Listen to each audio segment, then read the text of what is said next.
그런 거 아니겠습니까? 뭘 보여줄 것인가, 자식한테. 또는 주변에 우리 가는 사람들. 그게 저희 세대 많은 사람들에게 마음속에 있을 것 같아요. 사회가 어떻게 해야 되는가. 그러니까 사회가 오래되면 오래될수록 그렇게 어떤 부와 지위가 세습되거나 구조화되는 것들은 좀 문제가 있는 거 아니냐. 이건 바꿔야 되는 거 아니냐. 대기업이 골목상권 다 잡아가지 않습니까? 그럼 그거 어떻게 풀어요? 결국 국가가 나서는 거 아닙니까?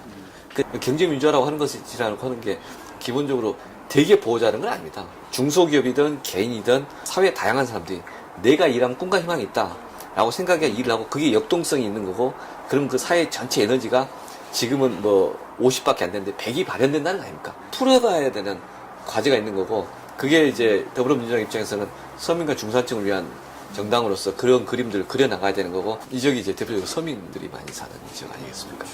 그러니까 서민들 입장에서 봤을 때 서민 경제 어떻게 풀 거냐, 여기 뭐 지리서도 있었습니다만, 일단은 도봉은 그런 교육 문제를 좀 더 관심을 갖고 좀 해야 되는 거 아닌가라는 생각은 듭니다. 큰 사고 흐름에서는 도봉 사람들이 여기서 살고 싶은 도봉 또는 뿌리내리는 도봉이 돼야 되는, 그 와서 좀 박짝박짝 돼야 여기서 자영업도 하는 사람들이 더불어서 소비하는 사람도 생길 거 아닙니까? 이건 기본이 돼야 될 것 같아요. 도봉에 다른 걸 다 떠나서 그러면 좀 더 나을 것 같다. 그 다음에 도봉에 독립된 산업을 어떻게 할 거냐 문제는 또 별개인 것 같아요. 일반적으로 젊은 이제 직장에서 일하는 20대, 30대, 40대 분들이 도봉 좋아. 공기도 좋고 자식들 키우기도 괜찮고 물가도 크게 집값이 뭐 강남처럼 높지는 않지만 뭐 괜찮고 교통도 좋고, 그러면 도봉이 앞으로 미래가 있을 것 같아요. 되게 조심스러운 게 있습니다. 이게 뭐가 조심스럽냐면 구의원들이 해야 될 일이 있고, 그렇죠. 시의원들이 해야 될 게 있고, 구청장이 해야 될 일이 있고, 그 다음에 시장이 해야 될 일이 있는데, 국회의원이 모든 걸 다 한다고 하는 게 적절하냐, 이런 문제가 있는 거예요. 각자의 영역에서 해야 될 것이고, 하지만 지역에 있는 분들의 이제 기본적으로 관심사가 있기 때문에 그 중에 어느 것들은 관심을 갖고 계속 그 구원님이 하시는 것들 도와드리고, 시의원이 하시면 도와드리고, 또 이제 구청장이나 시장이 하시는 것들 소통하고 도와줄 필요가 있다. 또는 독립되게 해야 될 것도 있다. 이런 생각은 좀 듭니다. 교육 재정, 구 재정이 좀 있어야 되는 거 아니냐.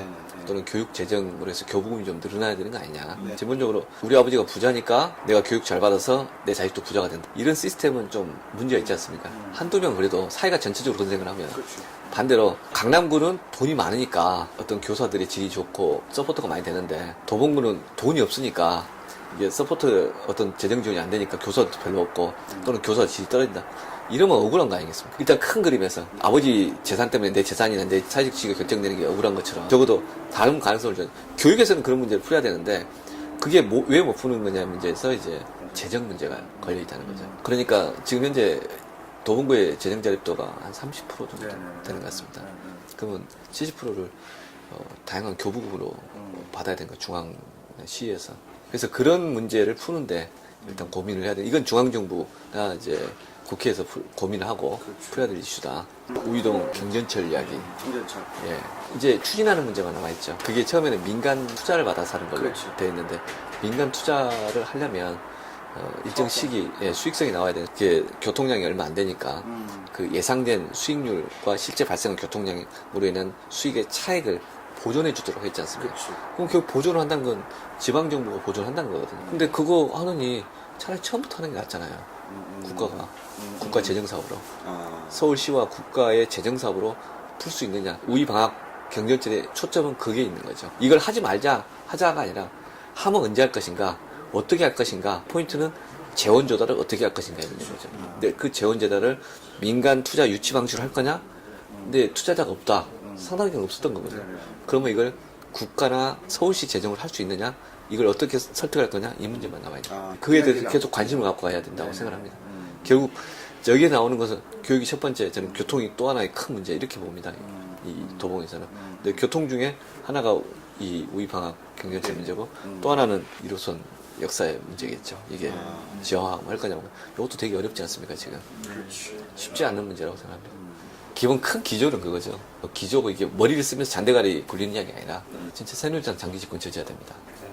그리고 새누리당 장기집권 저지하기 위해서는 야권 세력이 다 연대해야 됩니다. 결집해야 됩니다. 저희들 위한 것이 아니라 실제 우리 사회에서 테러 방지법에 이제 실제 사생활 침해법 아닙니까?